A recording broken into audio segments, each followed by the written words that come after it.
Shalom a todos, bienvenidos, gracias por estar aquí en un nuevo episodio de este podcast Diálogos con Judeohistoria.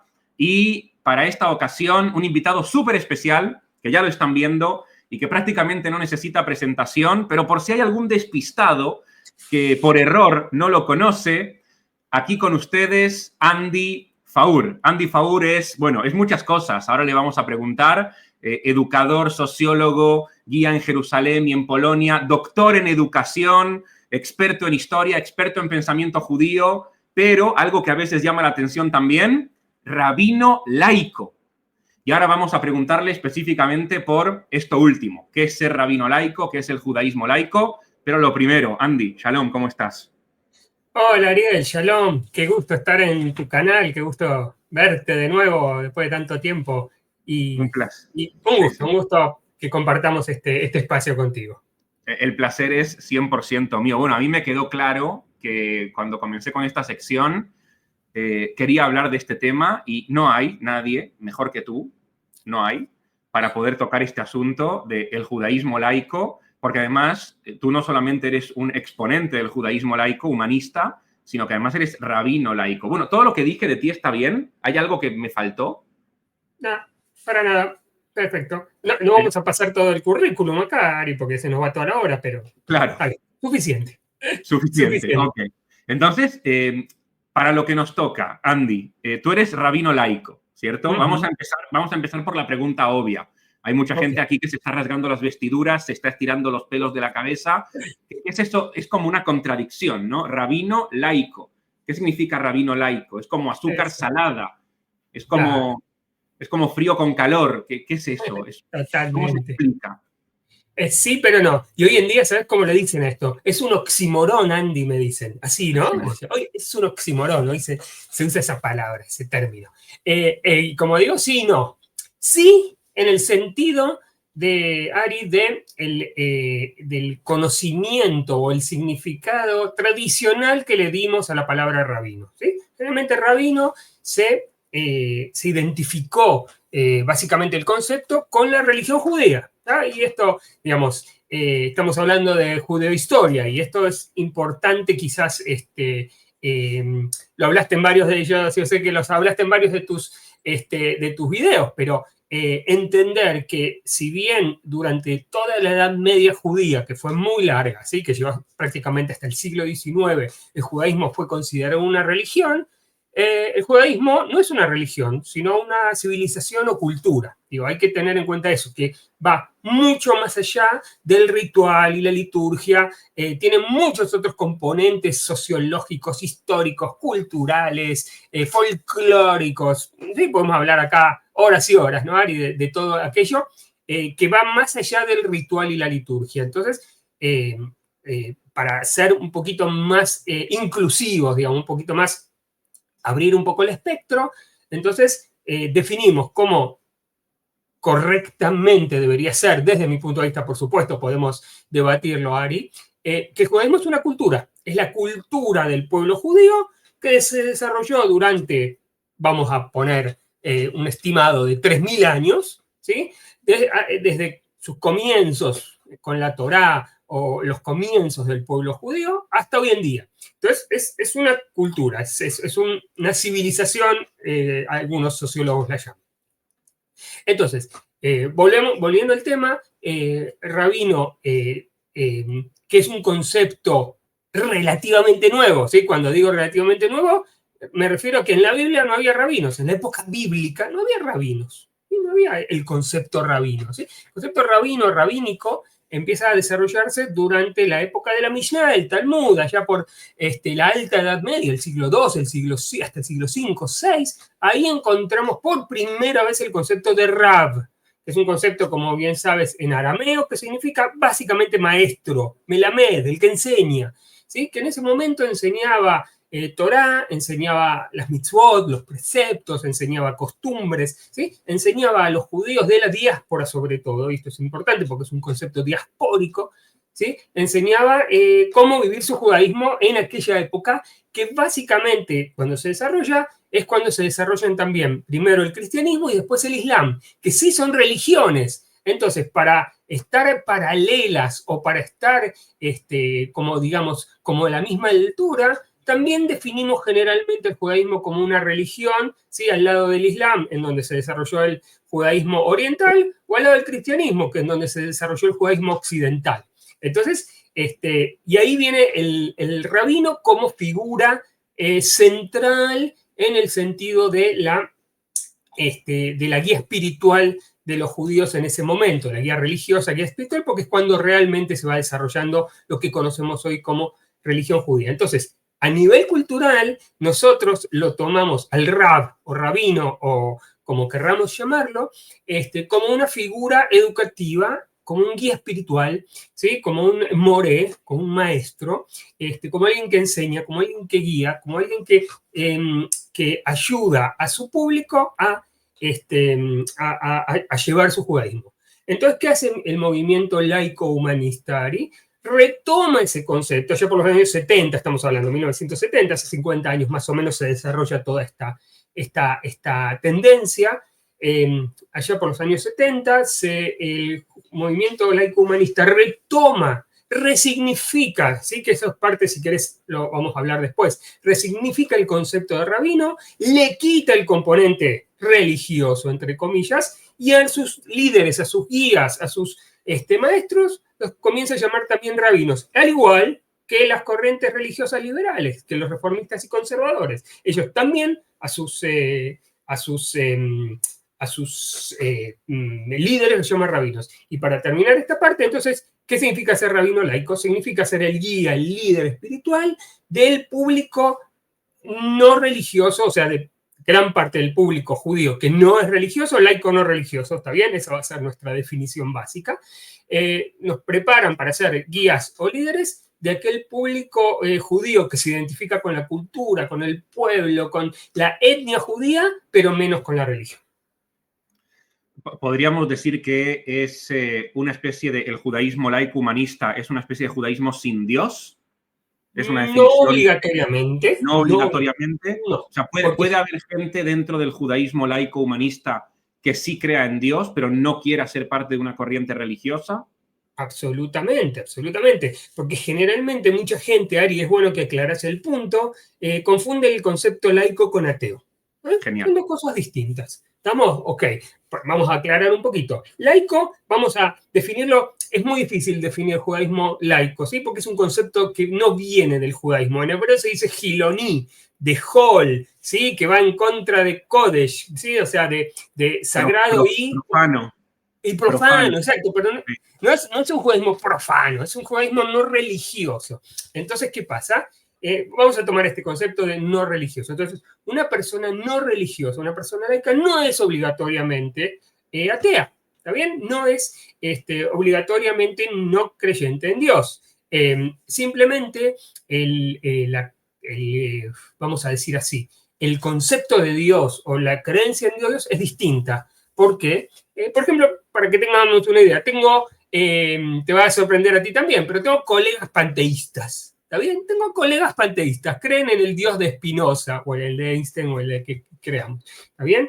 Y tengo muchos compañeros o colegas que son deístas. O sea, generalmente la persona laica que se define como laica, ¿ok? O que es rabina laico, que tiene una concepción profunda, estudiada del judaísmo y cree en alguna fuerza sobrenatural en general, no tiene esa creencia o ese ritual que impone la religión, ¿sí?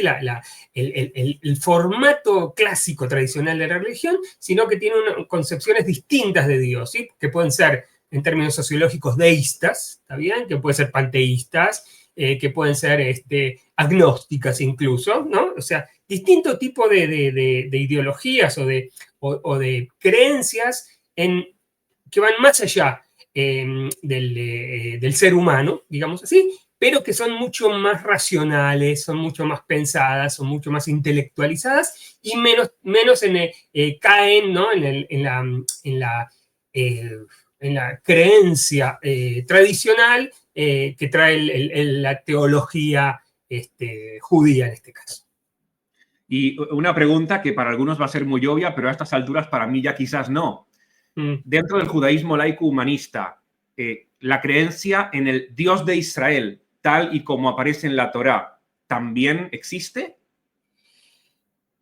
Es que, wow, creo que sabes mejor que yo que el Dios de la Torá son varios tipos de dioses que aparecen en distintos formatos, con distintos nombres, con distintas características incluso, ¿sí? Desde antropomórficas hasta de todo tipo. O sea, no podemos hablar de un Dios de la Torá, yo creo, ¿está bien?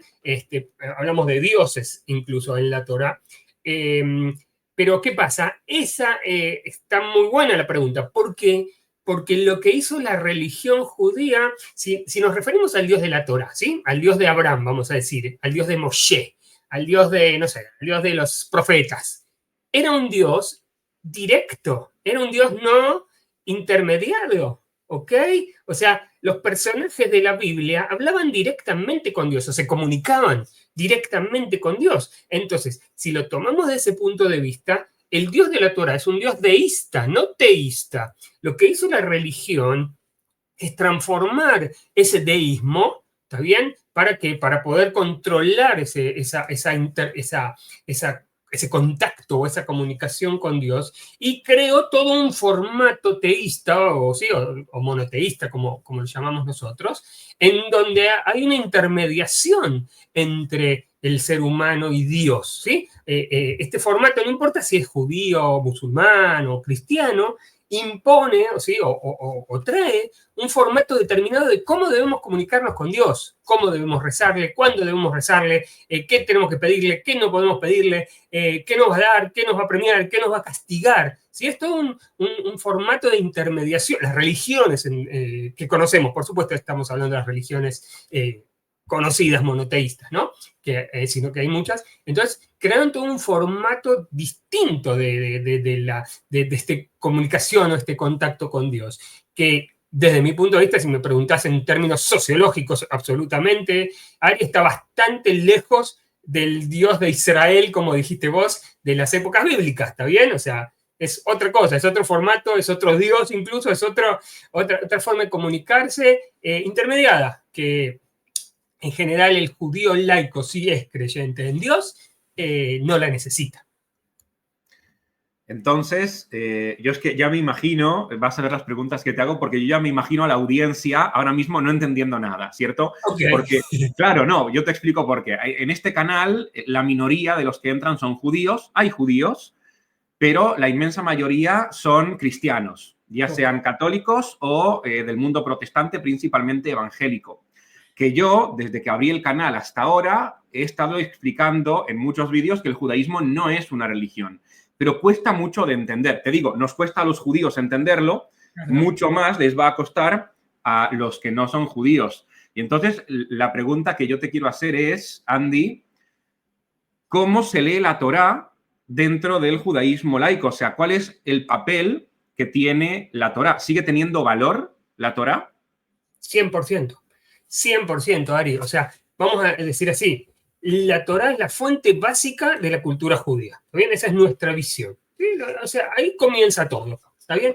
Podemos discutir, si Ari, quién la escribió, cuándo se escribió, por qué. Acá ya es otro contexto completamente distinto de lo que es la creencia tradicional. ¿Sí? Mucha gente me pregunta, Ari, o sea, ¿vos crees en la Torá?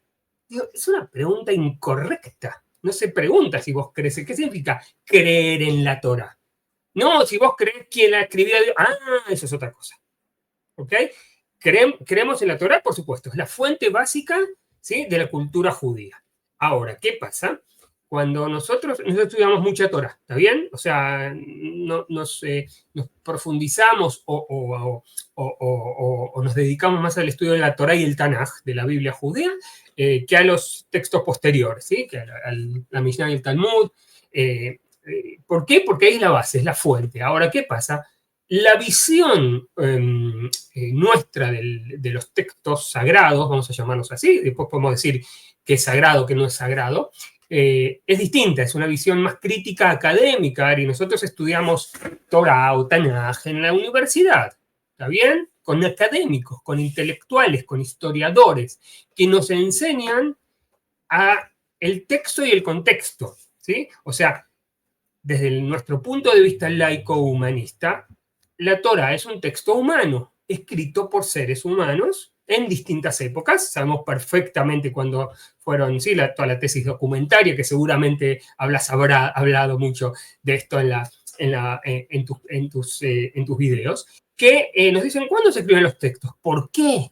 ¿Qué significa un texto histórico? ¿Sí? ¿Por qué está escrito en una época determinada y el otro no? ¿Y por qué están superpuestos muchos de los textos? ¿Y por qué no son, ¿sí? no están ordenados cronológicamente? ¿Y qué estilo tenían? ¿Y por qué fueron escritos? ¿Y por quién incluso? ¿Sí? O sea, la pseudoepigrafía, seguramente habrás hablado de eso también. Entonces, ¿sí? Que esto para nosotros es importante. Pero acá sí tenemos un punto central. Nosotros, como judíos laicos humanistas, creemos que el punto de partida de todo judío, no importa lo que piense, desde el más ultraortodoxo al más ateo, desde el más, no sé, desde el más observante hasta el menos observante, el punto de partida de todos nosotros es la Torá. ¿Está bien? Después, ¿cómo la lees? ¿Cuándo? Eso ya podemos discutir, pero creo que es el punto básico en donde todos los judíos tenemos que estar de acuerdo, ¿sí? Como lo que dice el mínimo común denominador, ¿sí? Porque eso es la base. Después empezamos a discutir, después ya tenemos poco, muchas veces entre los judíos tenemos muy poco en común, ¿sí? Muy poco en común, pero yo creo que este es el punto central en donde debemos acordar todos. Ahí dijiste algo muy interesante, que es que la Torá es la base, pero diferimos en quizás cómo la leemos. ¿Cómo la interpretamos? ¿Cómo la interpretamos? El judaísmo laico, ¿cómo lee la Torá teniendo en cuenta que no reconoce su origen divino? La Torá sigue teniendo valor en el sentido de que te obliga a tener un estilo de vida determinado. Es decir, ¿cómo escoges qué cosas seguir cumpliendo y qué cosas quizás no? Ok, y acá excelente, porque aquí ya caes en la interpretación, por un lado. Vamos a decirlo, digamos, empecemos por la última frase. Para nosotros, ninguno de los textos sagrados es un texto de autoridad, no es autoritativo, ¿está bien? No debemos cumplirlos por default, por definición. ¿Qué es lo que seguimos entonces? De nuevo, vamos a la Torá y después vamos al Talmud, porque como bien sabemos, el judaísmo rabínico o el judaísmo clásico tradicional es un judaísmo talmúdico, que a veces poco tiene que ver con lo escrito en la Torá, o a veces incluso se llega a oponer o a contradecir cosas de la Torá. Entonces, que esa es para otra charla que vamos a tener, pero entonces, para nosotros no es un texto de autoridad, es un texto de enriquecimiento. ¿Qué tomamos de la Torá? Como cualquiera, ¿ok? Porque hasta el más ultraortodoxo toma ciertas cosas y ciertas no. ¿Está bien? Hay muchos textos que son dejados de lado también, como sabes bien, en la ultraortodoxia o en la ortodoxia, porque son complejos o complicados. Nosotros al revés, tomamos los textos complejos y complicados para analizarlos, para enriquecernos. Entonces, ¿pero qué es en grande lo que tomamos? Los textos que se identifican o se equiparan, digamos, de alguna manera a nuestros valores humanistas, ¿está bien? Porque en la Torá también hay muchas cuestiones no humanistas o antihumanistas. Y eso menos nos identificamos, pero tenemos que entender el contexto donde fue escrita, qué significa, y todo texto tiene estas cosas, todo texto canonizado, sacralizado, tiene partes mejores y partes peores. Nadie se queda con todo, vamos a empezar por ahí. Nadie, absolutamente nadie se queda con todo. Todos elegimos, nosotros generalmente elegimos aquellos textos que más se identifican con nuestros valores modernos, liberales, humanistas, inclusivos, igualitarios.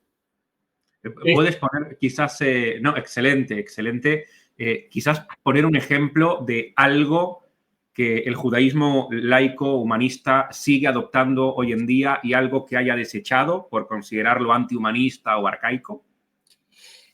Sí, por ejemplo, a nosotros nos choca o nos hace ruido, como dice mucha gente, el concepto de Amalek. ¿Está bien? Amalek es buscar siempre un enemigo del pueblo judío, ¿está bien? Siempre va a haber un Amalek, ¿está bien? Que si bien la historia demuestra que sí, siempre hubo un Amalek, ¿ok? Siempre lo hay, hasta el día de hoy incluso, ¿está bien? Pero no es la búsqueda y destrucción por definición de esa persona, ¿sí? O de ese concepto también a veces esotérico, a veces no concreto, abstracto. Entonces,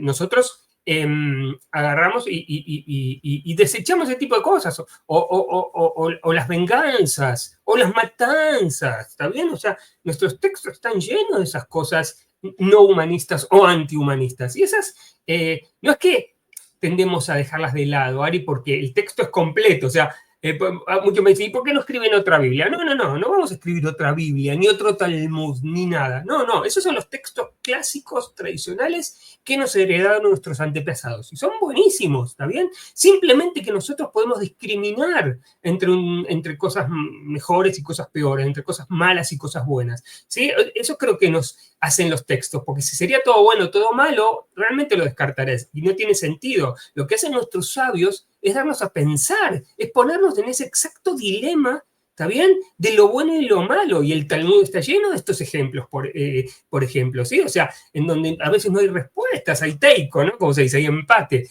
como se dice. Entonces, tomamos eso. Y tomamos muchos otros textos, o en realidad, más que nada, reinterpretamos textos, ¿está bien? Por ejemplo, para nosotros, Eva, es un personaje sumamente positivo en la historia de la humanidad.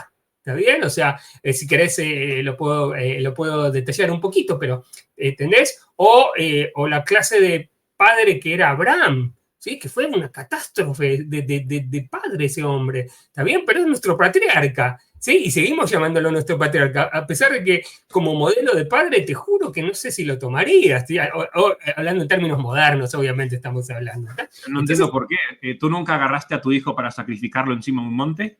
Exacto, o vendiste a tu esposa 2 veces, o sea, sí, no, por supuesto, está bien, o echaste a tu hijo mayor y a tu, no, wow, ¿qué? ¿Entendés? O sea, y ese es el análisis, ¿está bien? O sea, y después de ahí, desde ahí, Ari, vos lo analizás, ¿está bien? Desde ahí vos lo criticás, desde ahí vos lo estudiás, ¿está bien? Entonces, pues sí, wow, este patriarca está complejo, y eso es lo lindo también del Tanaj, sí, que en el Talmud hay menos, son historias humanas. ¿Está bien? Historias humanas, del rey David, del rey Shaul, Moshe, son historias de seres humanos, ¿sí? Que fueron muy valiosos, que fueron muy inteligentes, que fueron muy importantes, pero que fueron en definitiva seres humanos con sus cosas buenas y sus cosas malas. Y todo eso lo tomamos y lo trabajamos también a nivel educativo, por supuesto.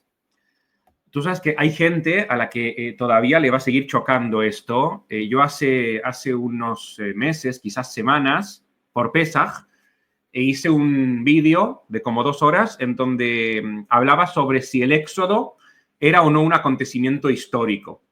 Y contaba un poco las pruebas que hay a favor, las pruebas que hay en contra. A favor no tenemos mucho, en contra tenemos un poco más. Y entonces ofrecí las posturas que hay hoy en día dentro del mundo académico, de que quizás el Éxodo es un eco histórico de algo que sucedió vinculado con un grupo étnico que salió de Egipto en condiciones traumáticas. Bueno, hubo muchos comentarios en ese vídeo en donde me dijeron, si eliminas parte de las historias de la Torá por no considerarlas históricas, entonces no tiene ningún sentido seguir siendo judío. Yo, por supuesto, que no estoy de acuerdo con este pensamiento. Para mí sigue teniendo mucho sentido ser judío, pero me gustaría hacerte a ti esta pregunta. ¿Qué sentido tiene seguir siendo parte de una tradición o de un legado o de una cultura que durante tantos siglos ha creído en algo y hoy en día precisamente hay una corriente del judaísmo que dice no necesariamente este texto es un texto de autoridad y no todo lo que hay ahí significa que es histórico y que estamos obligados a creer? ¿Qué sentido tiene? ¿Por qué no nos asimilamos y ya está? Totalmente, buen punto, buen punto.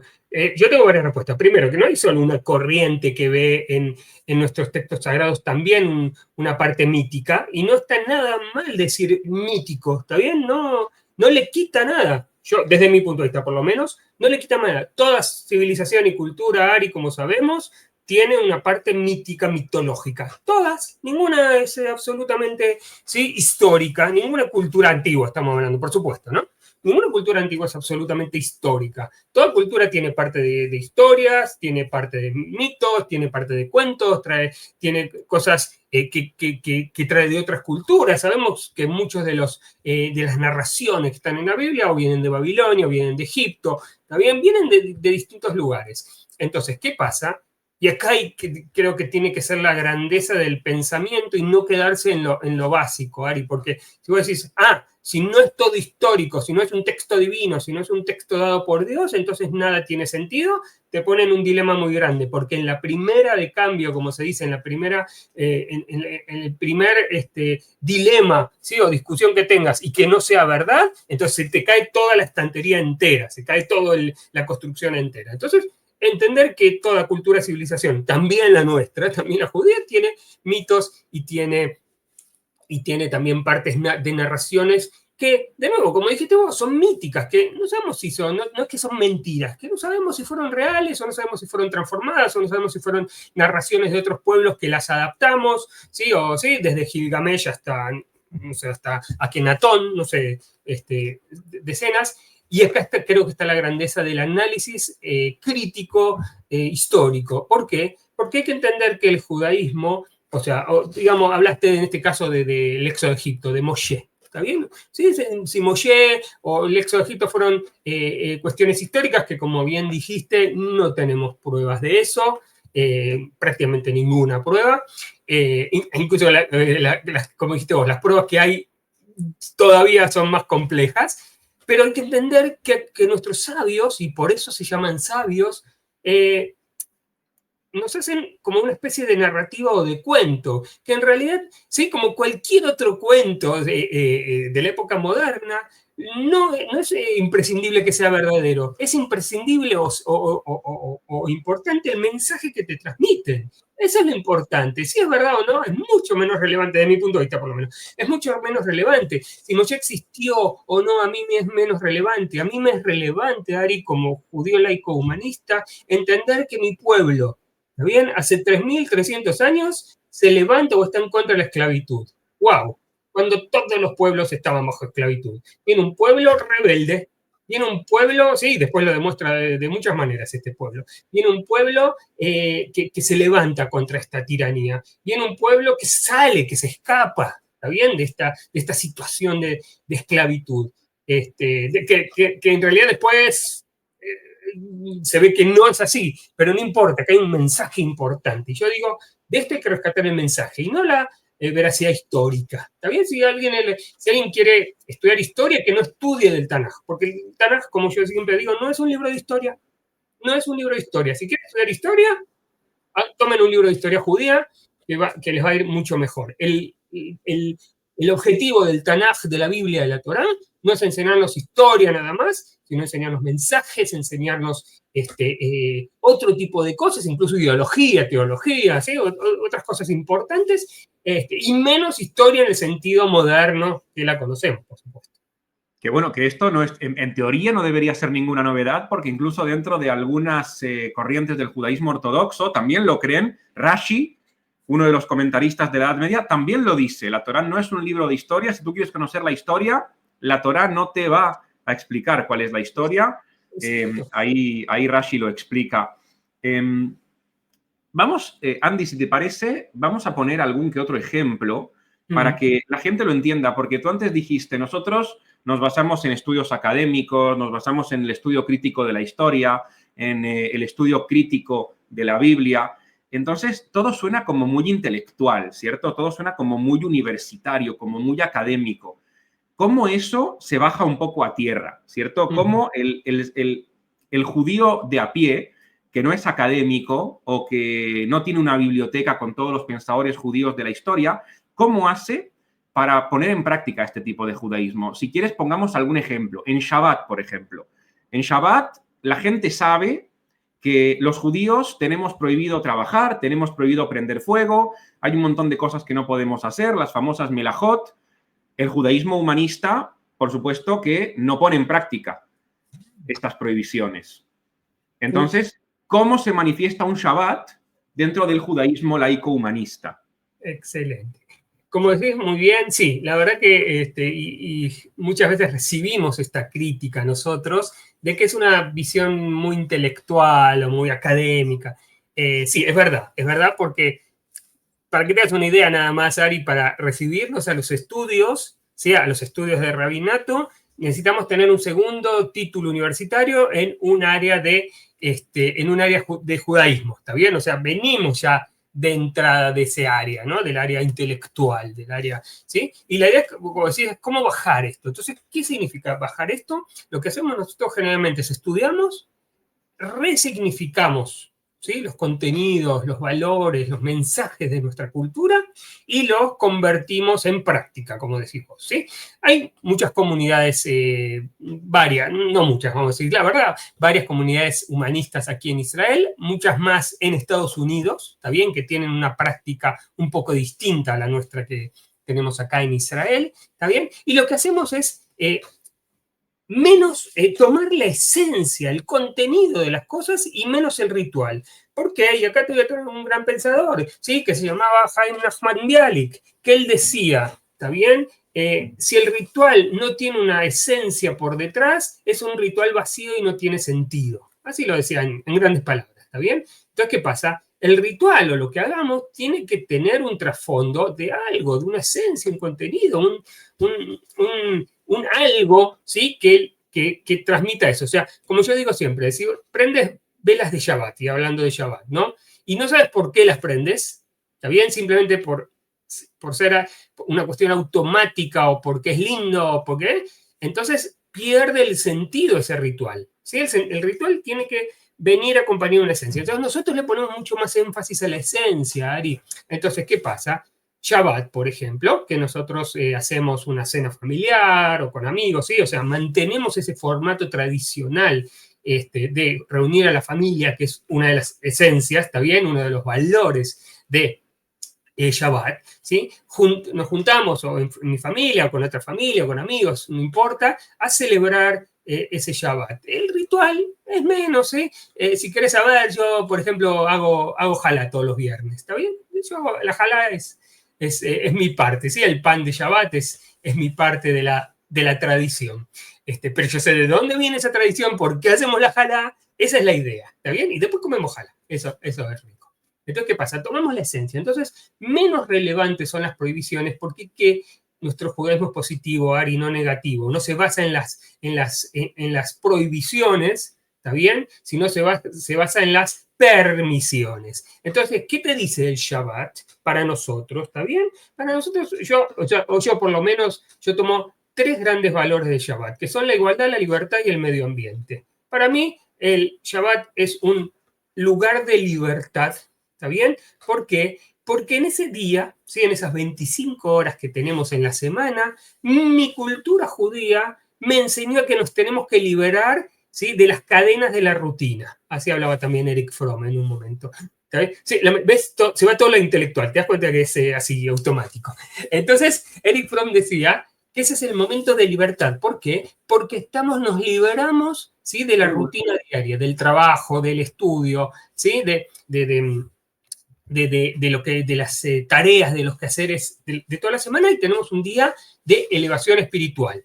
Esa es la idea, de esta elevación espiritual. Fíjate que el judaísmo más ortodoxo, más tradicional, en realidad el Shabbat se encadenó más todavía. ¿Por qué? Porque no tiene tres veces de rezo que tienen en la semana, sino 5. Entonces se encadenó todavía más a ese ritual. O sea, no hay un momento de liberación desde nuestro punto de vista, por supuesto, ¿no?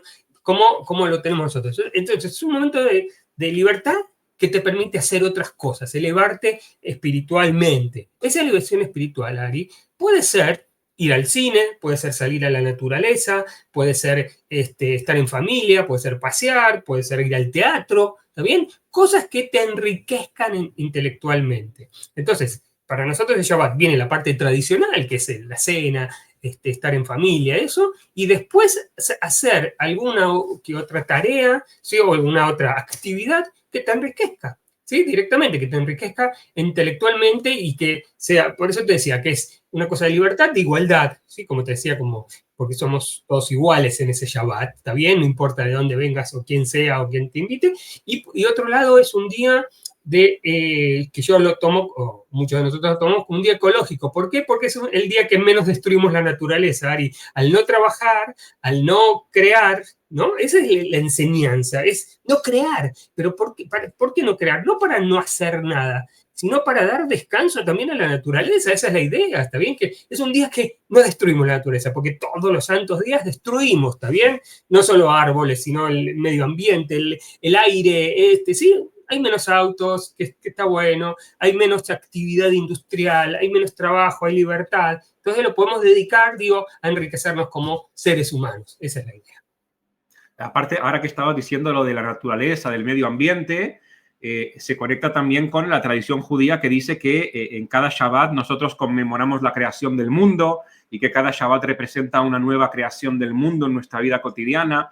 Muy interesante.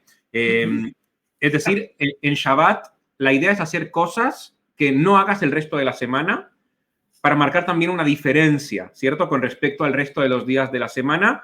Exacto. Eso es lo que el judaísmo laico llama resignificar una tradición o un concepto. Incluso te viene un poquito más, Shabbat Kodesh, como se dice, ¿no? El Shabbat sagrado. Sagrado, si nos vamos, Kodesh, ¿sí? O Kadesh o Kadosh, ¿sí?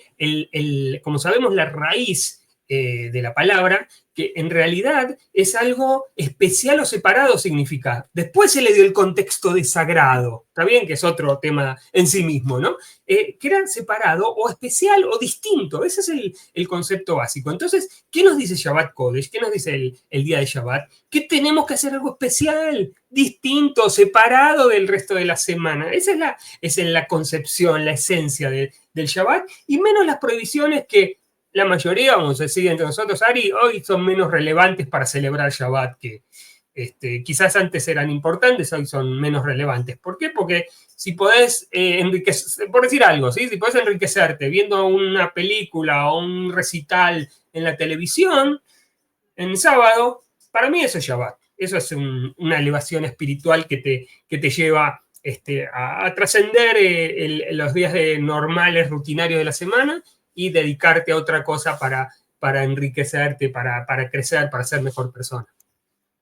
¿Y dónde queda la faceta de lo colectivo en el judaísmo? Porque, por ejemplo, para mucha gente que seguro nos está escuchando, sobre todo judíos, el Shabbat está vinculado con la idea de que van a la sinagoga, se juntan con el resto de la comunidad, cantan juntos, está la idea del minyan, es decir, está el concepto de la comunidad judía, y que muchos de los eventos de la vida cotidiana del pueblo judío tienen que ver con reunirse en comunidad, no solamente en familia, en lo particular, sino también en lo público. ¿Cómo lo entiende esto el judaísmo laico? Verdad, totalmente. Y acá entraste en un punto interesante, Ari, porque por un lado, comparto lo que decís 100%, ¿está bien? Pero por otro lado, el judaísmo laico es también un poco individualista, es verdad, porque necesita menos. O sea, yo digo, sí, el judaísmo necesita comunidad, sin duda, ¿sí? Es una vivencia comunitaria, porque la vivencia individual no tiene mucho sentido dentro, por lo menos, de la práctica judía, yo digo.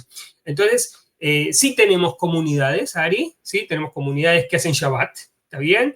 Incluso acá donde yo vivo tenemos una comunidad que todos los viernes hace Shabbat, en donde, como decís vos, se canta, no rezamos, ¿está bien? Por definición no rezamos nosotros, entonces donde se canta, se leen poesías, se leen textos, se discute, se debate, hay una drashá, hay un sermón, sí, se hacen un montón de cosas que nos permiten ese contacto con otros o con alguien más, no importa en este caso, ¿sí? Se usan otros medios que son menos el rezo y más otro tipo de cosas. Y sí, hay una práctica comunitaria. Tendría que haberla más, ¿está bien? Tendría que haberla más, por supuesto, pero la hay. E incluso yo te voy a contar, y ya paso el avisito, ¿no? Que con mi socio y amigo Efraín tenemos una comunidad humanista virtual, ¿sí? Se llama judaismolaico.com, que ahí la idea es juntar, o que todos los que quieran acceder y saber, ¿sí? Sobre el judaísmo laico puedan acceder en forma libre, gratuita y abierta. Y ahí hay mucho material también, pero lo que quisimos hacer fue eso, una especie de comunidad virtual de todos los judíos hispanoparlantes del mundo que se identifican más o menos con la idea laica humanista del judaísmo. A mí me llega el newsletter de esa comunidad todo el tiempo. Está aquí en la caja de descripción, tienen el enlace a la página web para que vayan, para que se inscriban, y también tienen el mail de Andy Faur, por si lo quieren contactar para cualquier cosa. Dentro de un rato vamos a contar también qué otras cosas hace Andy, que quizás les interesa para cuando vengan a Israel, o no, o quizás lo quieren invitar también a sus comunidades, que también entiendo que también haces esto, ¿cierto? A veces haces giras por otros países. Totalmente. Entonces, aquí tienen el mail de Andy Faur. Andy, ¿cómo se transmite esto? Tú eres educador, eres además doctor en educación y aparte nosotros hemos trabajado juntos también en un centro educativo judío muy importante en Jerusalén y nos dedicamos también a trabajar con las futuras generaciones. Dentro del judaísmo religioso, me atrevería incluso a decir que cualquier corriente, pero más yéndonos hacia la ortodoxia, es muy fácil transmitirle esto a las futuras generaciones porque los ortodoxos, por ejemplo, lo interpretan como que es parte de la obligación que ellos tienen. Porque ellos sí entienden el texto de la Torá y los textos rabínicos como textos de autoridad. Y entonces lo transmiten de esa manera. Esto es lo que hay que hacer y punto. ¿Cómo se transmite esto a unas futuras generaciones siendo que hay mucha posibilidad de elección dentro de este tipo de judaísmo y no hay un texto 100% de autoridad? ¿No es un poco más difícil que perdure este judaísmo a lo largo de la historia? Mira, pregunta difícil.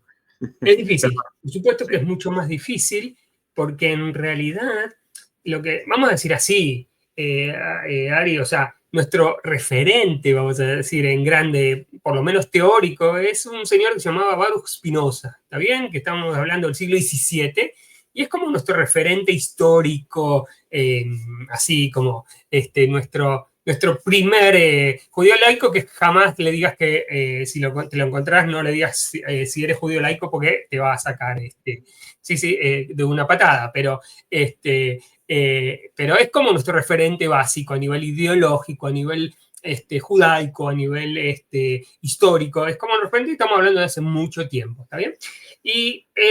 Pero así como corriente, la nuestra es relativamente nueva. Está bien, relativamente nueva, o sea, se fue desarrollando. Si queremos algún punto así de comienzo, podemos hablar del sionismo humanista o del sionismo clásico de mitad del siglo XIX. Recién ahí más o menos se empieza a vislumbrar como una corriente de pensamiento dentro del judaísmo más organizada, más estructurada.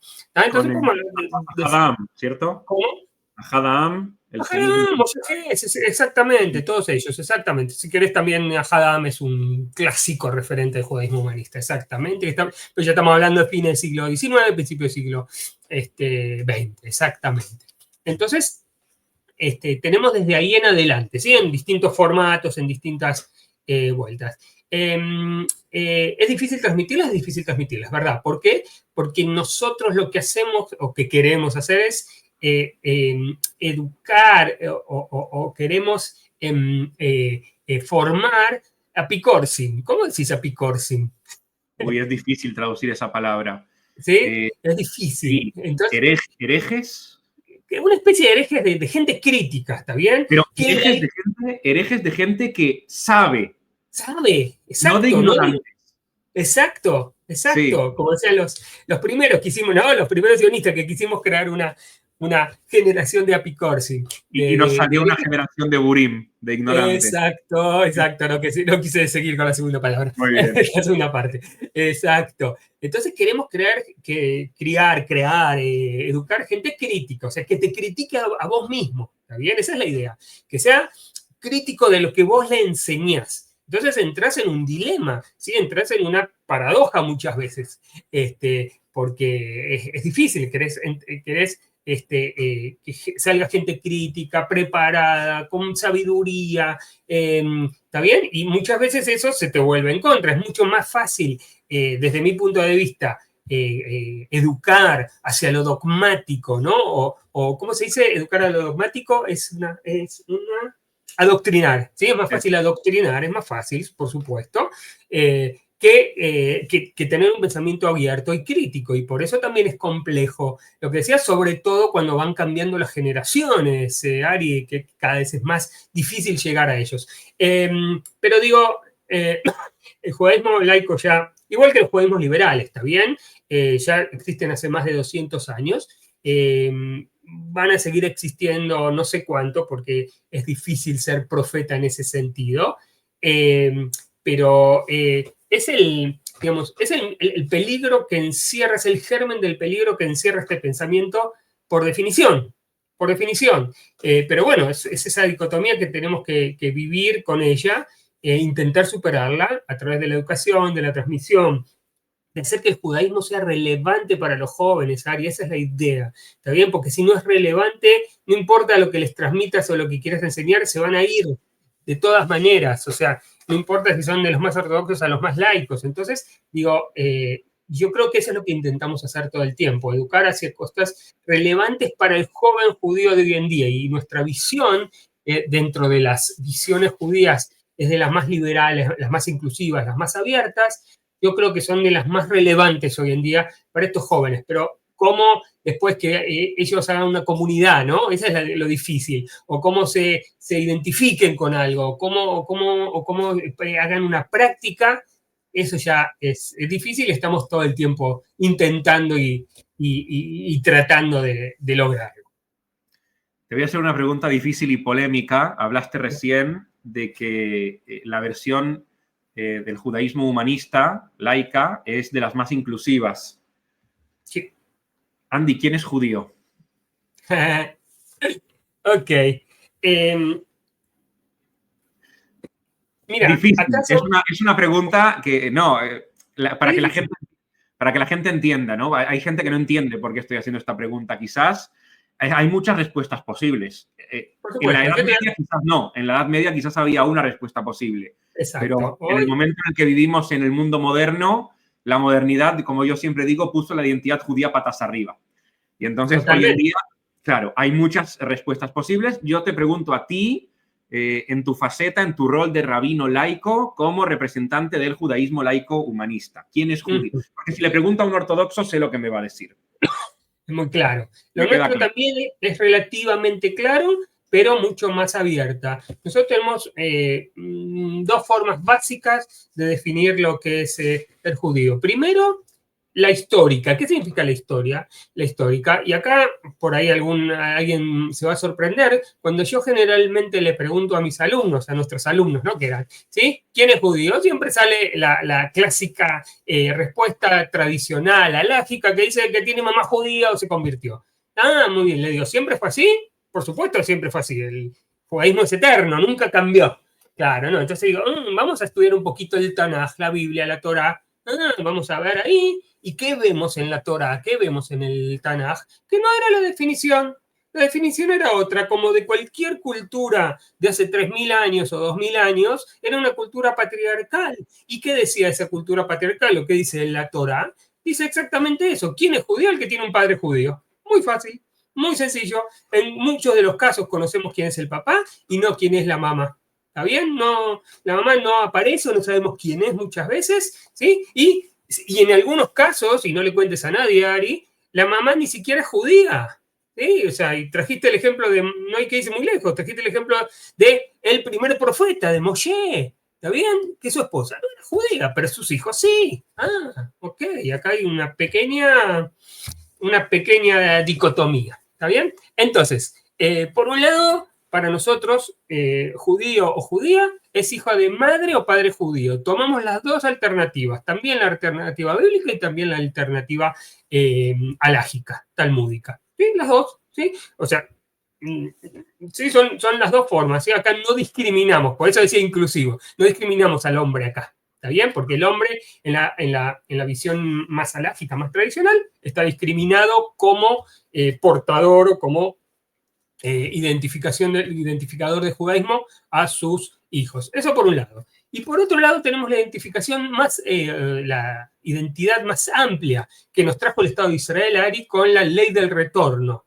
Entonces, básicamente, de nuevo, no vamos a entrar en el debate, ¿no? Pero básicamente para nosotros, cualquier persona en general que entre en la definición de judío de la ley del retorno, para nosotros es también judío. Entonces, tenemos esas dos entradas, ¿sí? hacia el judaísmo, ¿sí?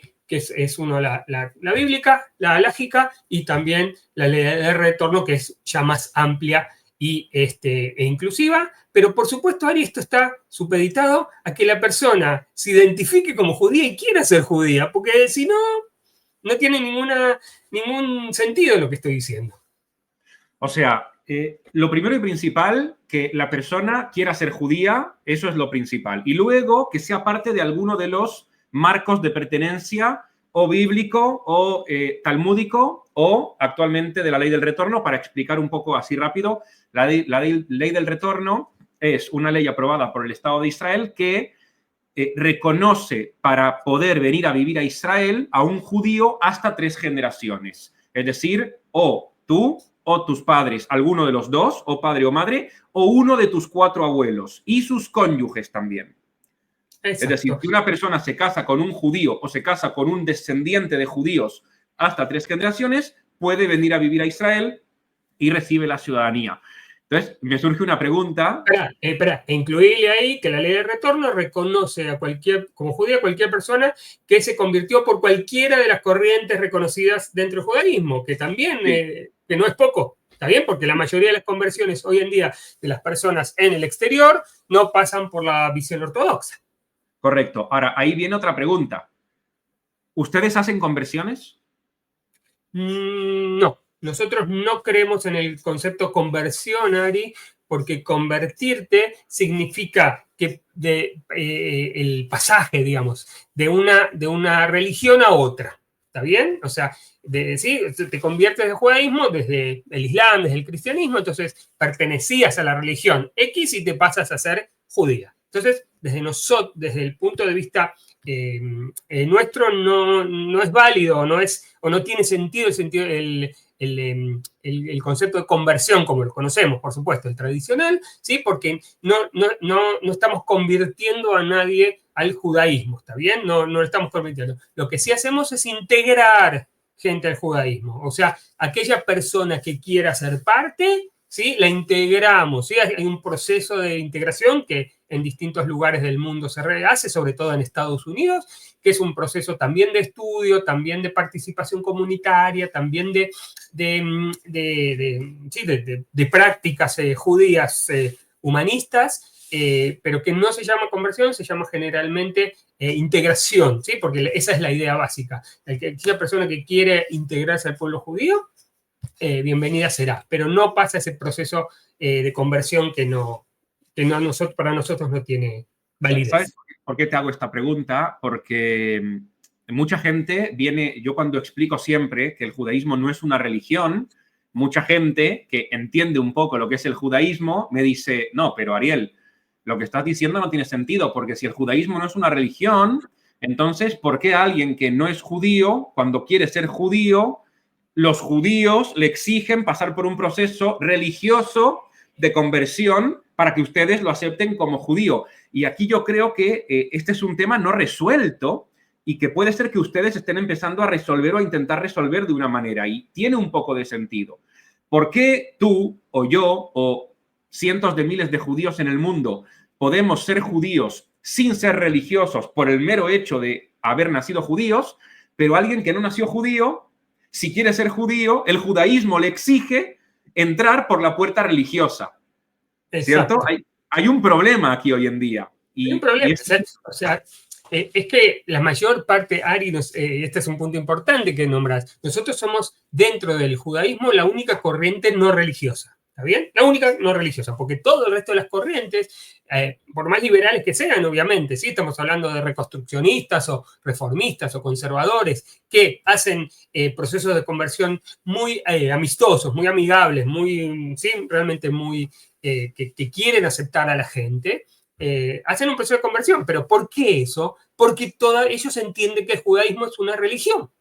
¿Sí? A pesar de que son más liberales o más light o más como quieras llamarlo, ellos todavía entienden que el judaísmo es una religión. Entonces, amerita esa persona o tiene que pasar esa práctica, esa forma, ese proceso. ¿Sí? A pesar de que muchos, digamos, sobre todo las corrientes liberales, creen menos en eso. Lo hacen por una formalidad, te diría, más que nada, ¿sí? Porque después la forma de vida que van a tener no obligatoriamente va a ser religiosa en ese sentido, ¿no? O sea, digamos, es como yo te diría que las conversiones de los corrientes liberales son muy parecidas a las nuestras, sacándole un par de cuestiones rituales o un par de cuestiones litúrgicas o de ese tipo, pero básicamente son el mismo, integración al pueblo judío, porque nosotros tomamos eso, Ari, porque muchas veces vos dijiste, no se entiende esto, o sea, porque el proceso de conversión no es un proceso religioso nada más,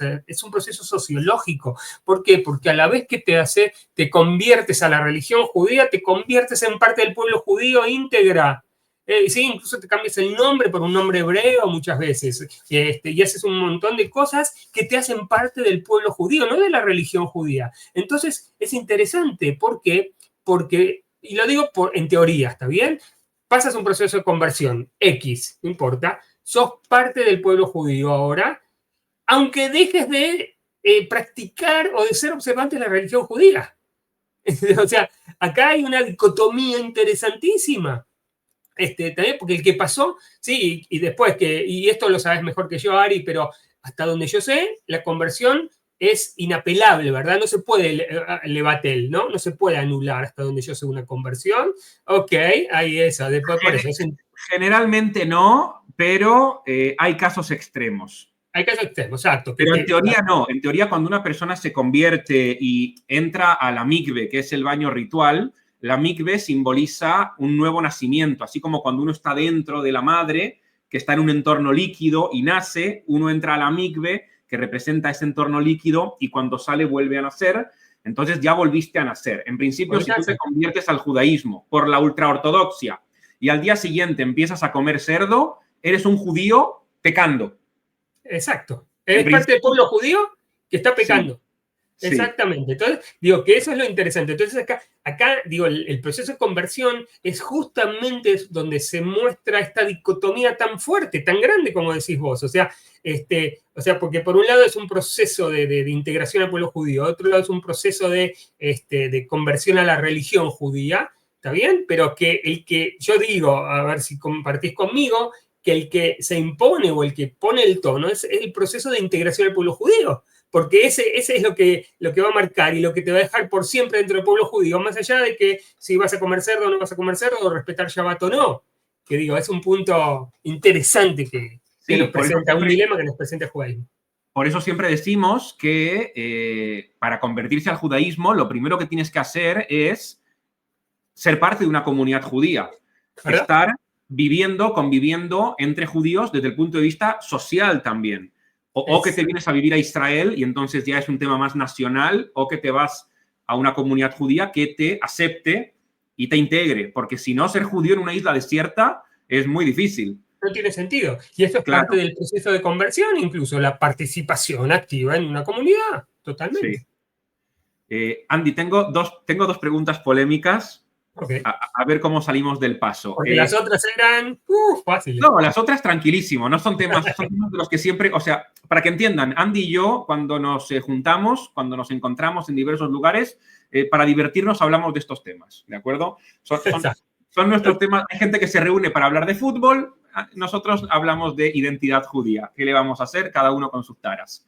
Pero, según lo que yo estoy entendiendo, y quizás también muchas de las personas que nos están escuchando, ser judío laico es una manera proactiva que el judío tiene de manifestar su judaísmo. Y por tanto, puede ser que utilicemos mal a veces el término laico para referirnos a judíos que no son religiosos, cuando en realidad ellos no son laicos.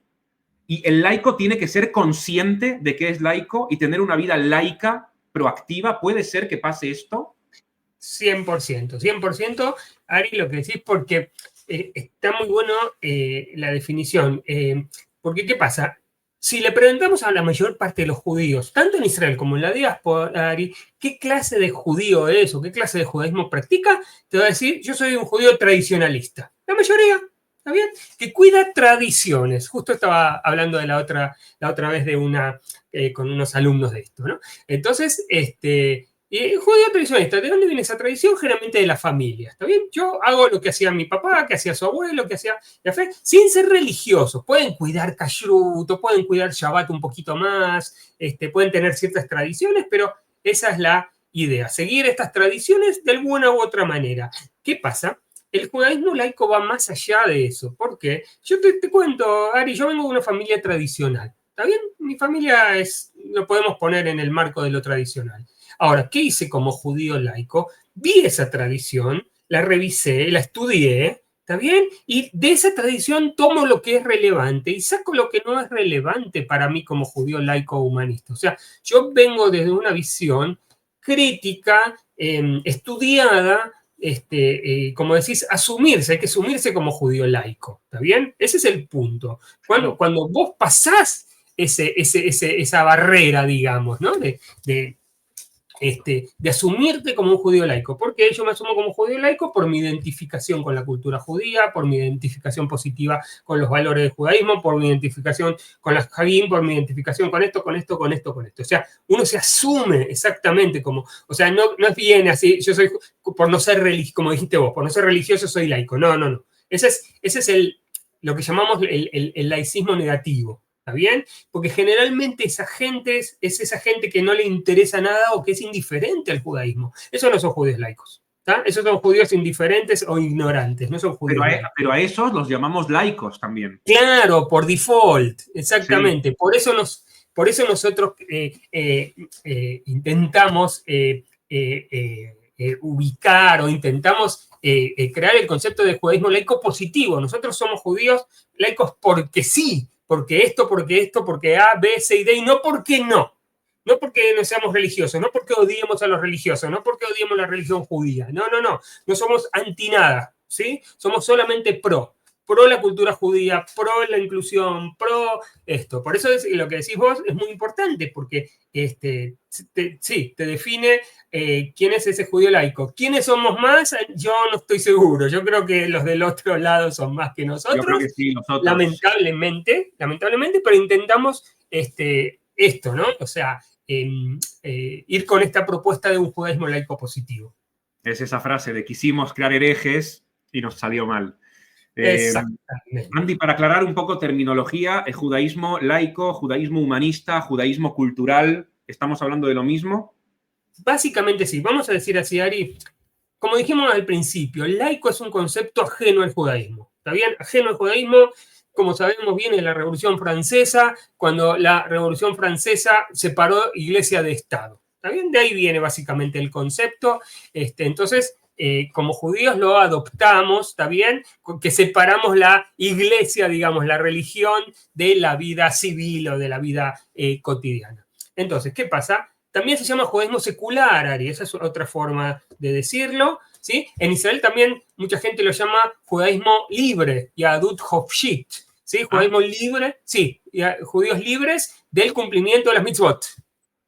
Yahadut Hofshit, esa es otra forma de hablarlo, o en lo común, en lo diario, en lo cotidiano, se llama Yahadut Hilonit, o judaísmo laico. Le ponemos humanismo, o sea, entonces laico y secular, Giloní es lo mismo, nosotros le agregamos el concepto humanista. ¿Por qué? Porque hay que entender también, Ari, que hubo muchas ideologías laicas que fueron antihumanistas, ¿está bien? O sea, que fueron en contra de los seres humanos, como el nazismo o el comunismo stalinista, que fueron ideologías laicas, ¿está bien? Pero antihumanistas. Entonces, para nosotros es importante aclarar que somos laicos en el sentido no religiosos y humanistas porque el ser humano está en el centro de nuestros pensamientos, es un ser soberano y es el centro de la creación. ¿El sionismo se identifica también como un elemento dentro del judaísmo laico humanista? Sí, sí, es básico. Es básica la identificación de los judíos laicos con la etnicidad o con el concepto del pueblo judío, ¿está bien? Del nacionalismo judío. O sea, creo que al principio lo dije, digamos, los componentes básicos de nuestra identidad son nacionalidad, cultura y religión. O sea, en ese orden, ¿está bien? Somos parte del pueblo judío. En ese sentido, somos sionistas por definición, porque bueno, nosotros que vivimos en Israel es una cosa, pero en general en los que viven en la diáspora son personas sionistas por definición, porque creen o entienden la centralidad, ¿sí? Y el derecho a existencia del Estado de Israel. Después podemos hablar de política, pero es otra cosa, pero en la concepción básica, la existencia del Estado de Israel es básica para la supervivencia del judaísmo, y creen en el derecho y la legitimidad del Estado de Israel de existir. Y por eso viene primero el concepto de nacionalidad, después el concepto de cultura en su definición más amplia, y después el concepto de religión, que de nuevo no lo anulamos ni lo quitamos, Ari, simplemente le damos otro lugar dentro de nuestra vivencia y nuestra práctica judía. Vamos a decir, ¿hay judíos laicos que tienen prácticas religiosas? Por supuesto. ¿Hay judíos laicos que rezan? Sí. ¿O que me barjim, o que bendicen? Sí, claro que sí, sin ningún problema. Y a veces que se ponen tefilín, sí, también, sin ningún problema. Simplemente que nuestra vida no está guiada, o no, eso no son el centro de nuestra práctica judía. Pregunta polémica. Más que las otras. Antes dijiste que, bueno, se puede ser judío laico, y dentro del judaísmo laico hay muchas visiones diferentes de lo que es la divinidad. Hay gente que cree en Dios, hay gente que es panteísta, hay gente que es atea. ¿Se puede ser judío laico y creer en Jesús? No. ¿Esta es la respuesta corta o querés la larga? ¿Por qué? No, pregunto en serio. A ver, a mí me queda claro por qué no. Porque la creencia en Jesús es ajena totalmente al judaísmo en todas sus formas. Pero si el concepto de divinidad no está del todo claro, y cada cual lo puede encarar según su propia identidad y según su propio entendimiento, ¿por qué alguien puede creer en el panteísmo, o en que Dios es uno, o en que Dios es la naturaleza, o en que Dios no es, pero no puede creer en que Jesús es Dios? Excelente. Esta me encantó la pregunta, y me remitió también a la pregunta si creo en la Torá. ¿Crees en la Torá? ¿Sí? ¿Por qué? Y acá hay dos cuestiones. Ari, vos decís, creer en Jesús. Creer en Jesús no es una pregunta correcta. Después al final la dijiste bien. Creer en Jesús como Mesías, o como Dios, o como sea. ¿Ok?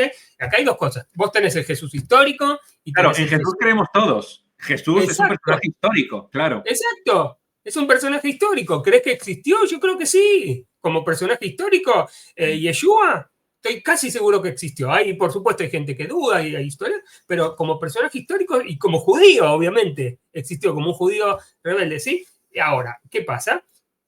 Y hay que ser claros en esto, yo creo también. La división básica, vamos a decir así, o el parteaguas básicos entre el judaísmo y el cristianismo fue básicamente la creencia de Jesús como Mesías o como Dios.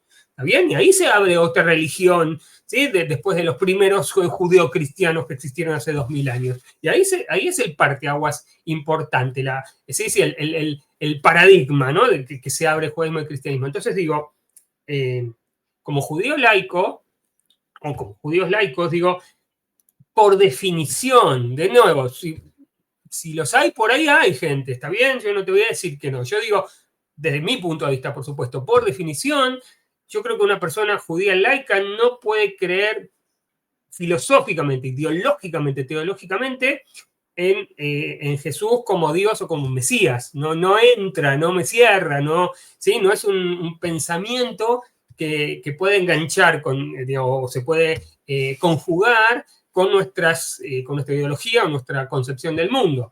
Entonces, por eso digo, si creo en Jesús como personaje histórico, y sí, fue un personaje histórico sumamente interesante. Como Dios o como Mesías, ya es bastante lejos de lo que yo creo. Está muy bien. Para ir terminando, Andy, si te parece, una pregunta un poco más personal. Okay. Por supuesto que, a ver, no es tan personal, no te voy a preguntar por tu vida privada, pero ¿qué es lo que dirías hoy en día que más te emociona, o más te gusta, o más te conecta con el judaísmo? Mira, si soy así muy, muy genérico en general, lo que más me conecta con el judaísmo hoy en día es Israel y vivir en Israel. ¿Está bien? Eso es una cosa importante. Pero en la vida diaria, en lo que se vive, me encanta la creatividad judía. También me encanta leer o averiguar. Sí, o sea, no se para de crear, ¿está bien? O sea, de investigar, de descubrir cosas. Eso me encanta, me emociona, porque me abre todo el tiempo puertas. Esto es lo que hablamos al principio, ¿está bien? Esto no es un cubículo cerrado, ¿sí? Es como decimos, la biblioteca judía que parte de acá atrás, se sigue empleando. ¡Qué fantástico! ¡Es fantástico! O sea, cada vez se descubren más cosas, cada vez sabemos más, cada vez investigamos más, profundizamos más. Y de nuevo, o sea, me vas a decir, Andy, otra vez te fuiste a lo intelectual. Y sí, me fui a lo intelectual. Y me encanta mucho la creatividad, la innovación judía. ¿Está bien? Constantemente. ¿Sí? O sea, desde ir a una sinagoga ortodoxa igualitaria, ¿sí? Hasta encontrarme con un grupo de mujeres ortodoxas lesbianas que existen. Eso me emociona, o sea, me da esperanza, vamos a decirlo así, si a eso te referías. Me da esperanza de un judaísmo más plural, más abierto, más inclusivo, más lindo, más rico. Nos enriquece a todos eso. Y yo creo que eso, si te lo tengo, la diversidad, ¿sí? El espectro, la amplitud, eso creo que a mí, no sé si la palabra es emocionar, pero me produce algo. Genial. Para los que quieran contactar con Andy Faur, aquí abajo tienen su correo electrónico, tienen también la página web de la comunidad virtual de Judaísmo Humanista, en donde hay un montón de contenido, es espectacular, artículos, y aparte se pueden anotar también al newsletter que mandan semanalmente, mensualmente, en las festividades también, con reflexiones, interpretaciones, contenidos resignificados de la tradición judía, que a mí por lo menos me enriquecen mucho y me parece espectacular. Andy también es guía de Jerusalén, así que le pueden escribir si vienen a Israel y quieren que Andy los lleve a pasear por Jerusalén, también por Polonia, ¿cierto? ¿Eres guía en Polonia? También. ¿Cierto? Coincidimos a veces en Polonia. O también lo pueden invitar si son parte de alguna comunidad o judía o cristiana o alguna escuela y quieren invitarlo a Andy a sus dominios, a sus comunidades, para que él les dé una conferencia o les haga algún tipo de seminario. También, ¿cierto? Aquí tienen su mail de contacto, porque a eso principalmente se dedica. Y como vimos aquí, a mí por lo menos llevamos ya más de una hora hablando y a mí se me pasó súper rápido y yo estoy seguro de que a muchísima gente también aquí se le pasó súper rápido. Sí.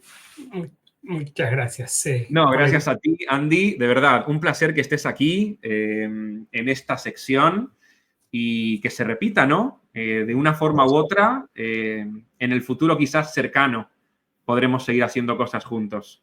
Con mucho gusto, me encantaría. De verdad, un placer. Muchas gracias, Andy Faur. Hasta la próxima, querido.